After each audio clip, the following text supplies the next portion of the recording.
तरीके कुछ बैठक की बात नहीं, सब मुख्यमंत्री कॉन्फिडेंट लग रहे थे, कैसे लग रहे थे मीटिंग में? मुख्यमंत्री कभी देखे हैं? यार शेर का बेटा है, शेर का बच्चा, ठीक है। उनकी वाइफ भी आपकी बैठक में थी? हाँ, वो आई साथ में।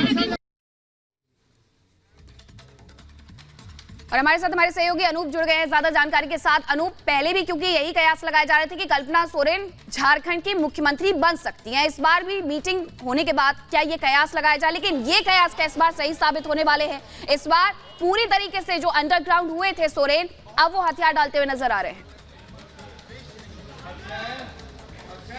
बिल्कुल, देखिए मीनाक्षी, परिस्थितियां पिछली बार अलग थी। पिछली बार सिर्फ तैयारी थी, ईडी की समन आ रहा था, लेकिन इस बार हेमंत सोरेन को लग गया है कि शायद वो गिरफ्तार हो सकते हैं या फिर ईडी का शिकंजा उनके ऊपर बहुत तेजी से फैलता हुआ आ रहा है। बिल्कुल उनको लग रहा है कि आने वाले वक्त में उनको हो सकता है जेल भी जाना पड़े, लेकिन इस बार पूरा पुख्ता तैयारी के साथ हेमंत सोरेन भी सामने आ रहा है। जिस तरह से 34 घंटे से ज्यादा वो दिल्ली से गायब हुए, नॉट रीचेबल रहे, उसके बाद अचानक रांची में सीएम आवास से निकलते हैं वो, तो ये बात इस बात को बता रहा है कि बैठक कर चुके हैं वो विधायकों के साथ।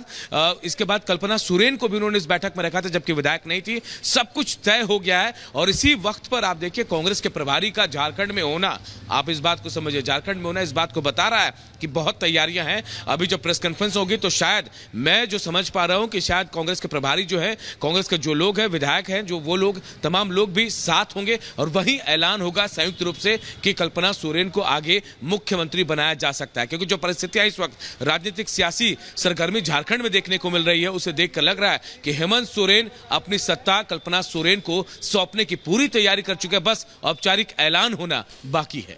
बिल्कुल अनूप, जैसा आपने कहा कि लंबे समय से आपने पहले भी बताया था कि हर इवेंट में कल्पना सोरेन को देखा जाता था, लोगों से मिलवाना हो, एक तरीके से कहा जाए तो एक ट्रेनिंग के तहत में उनको लेकर जाया जाता था। लेकिन क्या शिबू सोरेन या फिर हेमंत सोरेन की भाभी, इनको लेकर भी कोई चर्चा है कि क्या कोई बदलाव भी कल्पना सोरेन के अलावा कोई और नाम भी सामने आ सकता है? देखिए, पहले से ये कहा जा रहा था कि उनके घर में बहुत सारे लोग हैं। सीता सोरेन बड़ी भाभी है, दुर्गा सोरेन की पत्नी है, बसंत सोरेन जो छोटे भाई है वो दुमका के विधायक हैं, तो इनको ये पहले से विधायक है, एक्सपीरियंस है उनको। ये कहा जा रहा था कि विरोध होगा, अब भी ऐसा माना जा रहा है। लेकिन एक शख्स में एक बार फिर आपको नाम लूंगा, शिबू सोरेन यानी दिसुम गुरु। ये कवायद काफी पहले से चल रही थी और ऐसा कहा जा रहा है आप सोर्स के मुताबिक कि शिबू सोरेन का आशीर्वाद कल्पना सोरेन को मिल गया है। यही वजह है कि अब तक किसी ने कुछ भी नहीं कहा है। पिछली बार जब ऐसा घटनाक्रम हुआ था तो हम सीता सोरेन के घर भी पहुंचे थे, उनसे रिएक्शन लेने की कोशिश कर रहे थे, तो सीता ने बात करने से मना कर दिया था। यानी अंदर खाने ये बात तय हो चुकी है कि कल्पना सोरेन मुख्यमंत्री बनेगी और शिबू सोरेन का आशीर्वाद है, तभी विरोध होगी। तो देखना होगा कि पिछली बार की तरह यही कहते हैं कि वही विधायक दल के नेता रहने वाले हैं या कुछ बड़ा बदलाव करते हुए नजर आते हैं, ये भी देखेंगे। दिल्ली से हमारे साथ हमारे सहयोगी मृदुल जुड़ गए हैं। मृदुल, कपिल सिब्बल से मुलाकात करने के लिए भी पहुंचे हुए थे, क्या सारा कुछ बैकग्राउंड वो समझ चुके हैं और अब ये सीख चुके हैं कि उनका इस्तीफा देना ही सही होने वाला है हेमंत सोरेन का?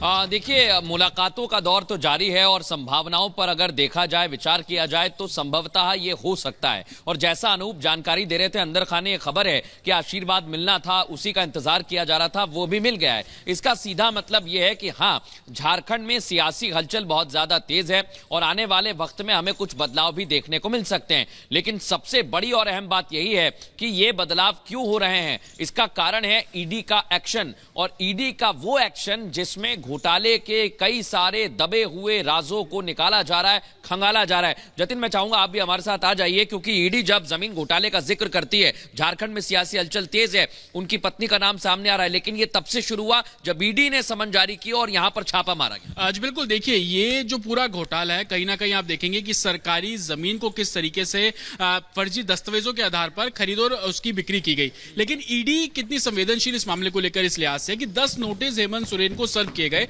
7 नोटिस तक उन्होंने कोई रिप्लाई नहीं दिया और 8वें नोटिस पर हेमंत सोरेन बोलते हैं कि ये राजनीति से प्रेरित है, वो इन्वेस्टिगेशन ज्वाइन करना चाहते हैं और 20 तारीख को फिर पहली इन्वेस्टिगेशन का दौर शुरू हुआ। लेकिन जब दोबारा से पूछताछ की बात की गई तो 2 तारीख दे दी गई। उन 2 तारीखों पे जब आप नजर डालेंगे तब आप देखेंगे 29 और 31 दिल्ली में जब ईडी की टीम पहुंची तो हेमंत सोरेन ने क्यों सामना नहीं किया जब वो इन्वेस्टिगेशन ज्वाइन करना चाहते थे। पहली मंशा इस पे खड़ी हो जाती है और दूसरी मंशा इस बात से कि अब जो सबूत उनके आधार पर है, कल जब पूछताछ होगी 1 बजे तो उन्हीं सबूतों के आधार पर अब हेमंत सोरेन को जवाब देने होंगे। जवाब इस लिहाज से देने होंगे कि उनकी क्या कुछ भागीदारी है, वो अपना स्टैंड किस तरीके से रखते हैं, जो एलिगेशन उनके ऊपर लग रहे हैं फर्जी डॉक्यूमेंट्स के आधार पर, उस पर हेमंत सोरेन का क्या कहना है। कल जब वो सवाल जवाब होंगे तो देखना होगा कि हेमंत सोरेन क्या बोलेंगे। ऐसा लगता भी है कि हेमंत सोरेन को समझ आ गया है कि कुछ ना कुछ गड़बड़ जरूर है। हेमंत सोरेन को समझ आ गया है कि अब उन्हें कहीं ना कहीं अपनी गलती को स्वीकार करना पड़ेगा और यही वजह है कि अब वो नया नेता शायद तलाशने लगे। बहुत शुक्रिया अनूप और जतेन और साथ ही मृदुल आपका। अब आगे बढ़ेंगे, अब आपको दिखाते हैं, बात करेंगे यहाँ पर ईडी की तलवार की।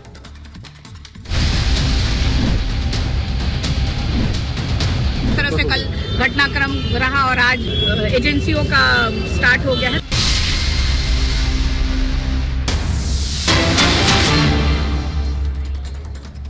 और बड़ी खबर, करीब 4 घंटे से तेजस्वी से पूछताछ जारी है। तेजस्वी यादव से ईडी की पूछताछ चल रही है। पटना की ईडी दफ्तर में पूछताछ और ये पूरा मामला जमीन के बदले नौकरी का है, जिसे लेकर के आज तेजस्वी यादव से पूछताछ हो रही है। लालू यादव से भी पूछताछ हुई। सृष्टि बिल्कुल, और उस समय आपने देखा कि किस तरीके से आरजेडी के जितने कार्यकर्ता थे भारी संख्या में पहुंचे हुए थे और ये उसी वक्त की तस्वीर हम आपको दिखा रहे हैं। तेजस्वी यादव से ईडी की पूछताछ लगातार जारी है। पटना की ईडी दफ्तर में ये पूछताछ हो रही है। कल लालू यादव से पूछताछ हुई और उसके बाद आज आप देख रहे हैं कि लैंड फॉर जॉब केस में पूछताछ के लिए तेजस्वी यादव को बुलाया गया था, पूर्व डिप्टी सीएम, और ये तस्वीरें उसी वक्त की हैं।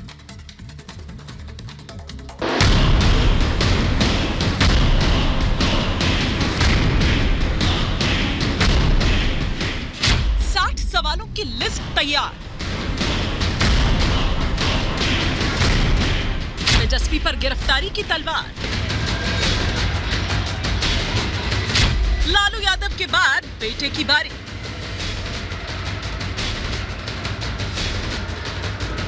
घोटालेबाजों पर एक्शन है जारी। लालू यादव से लगातार 10 घंटे पूछताछ होने के बाद अब उनके बेटे तेजस्वी यादव का नंबर है। जैसे ही बिहार के पूर्व डिप्टी सीएम राजधानी पटना के ईडी दफ्तर पहुंचे, वहां मौजूद आरजेडी विधायक और कार्यकर्ताओं ने नारेबाजी शुरू कर दी। तो देखिए, तेजस्वी यादव का काफिला जो कारकेड है वो पहुंच चुका है। तेजस्वी यादव का काफिला धीरे धीरे आगे बढ़ रहा है क्योंकि जाम की स्थिति यहाँ बनी हुई है। इसके बाद धीरे धीरे गाड़ियों का काफिला आ रहा है। देखिए, प्रशासन के लोग भीड़ को भी हटाने की कोशिश करें क्योंकि कार्यकर्ताओं से पटा हुआ है पूरा ईडी दफ्तर जो है। नारेबाजी हो रही है, नारेबाजी हो रही है। देखिए, नारेबाजी हो रही है। तेजस्वी यादव ईडी दफ्तर के पास पहुंच चुके हैं। कार्यकर्ता उनको घेरते हुए, उनकी गाड़ी को घेरते हुए लेकर आ रहे हैं।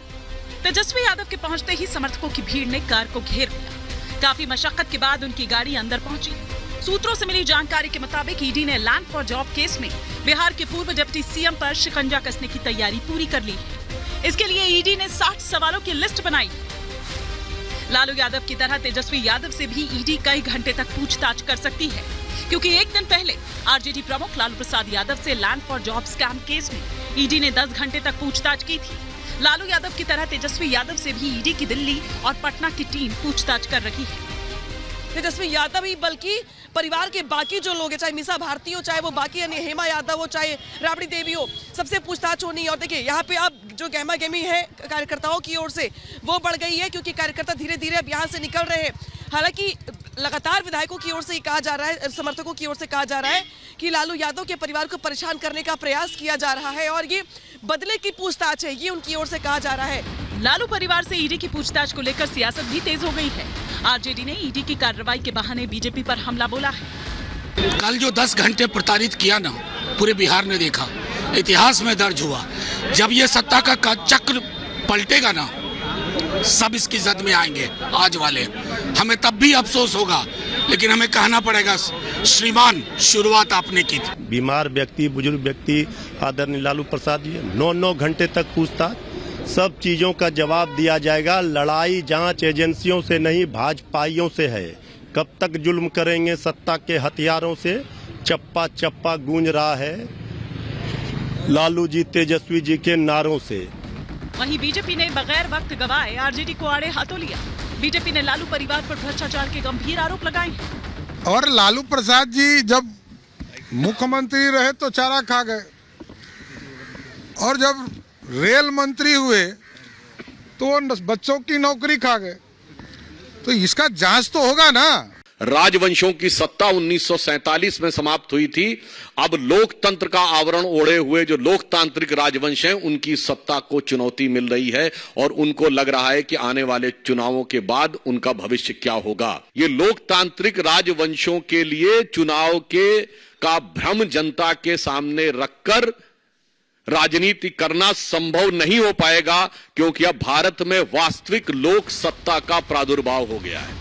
तेजस्वी यादव को ईडी ने 5 जनवरी को पूछताछ के लिए दिल्ली बुलाया था, लेकिन वो नहीं गए। बीते 48 घंटे में लालू परिवार को झटके पर झटके मिल रही हैं। एक तरफ बिहार की सत्ता गंवानी पड़ी तो दूसरी तरफ उनके परिवार से लगातार land for job scam case में ईडी की पूछताछ चल रही है। परिवार के कई और सदस्यों को भी ईडी ने नोटिस जारी कर बुलाया है। खबर यह भी है कि तेजस्वी यादव की गिरफ्तारी भी हो सकती है।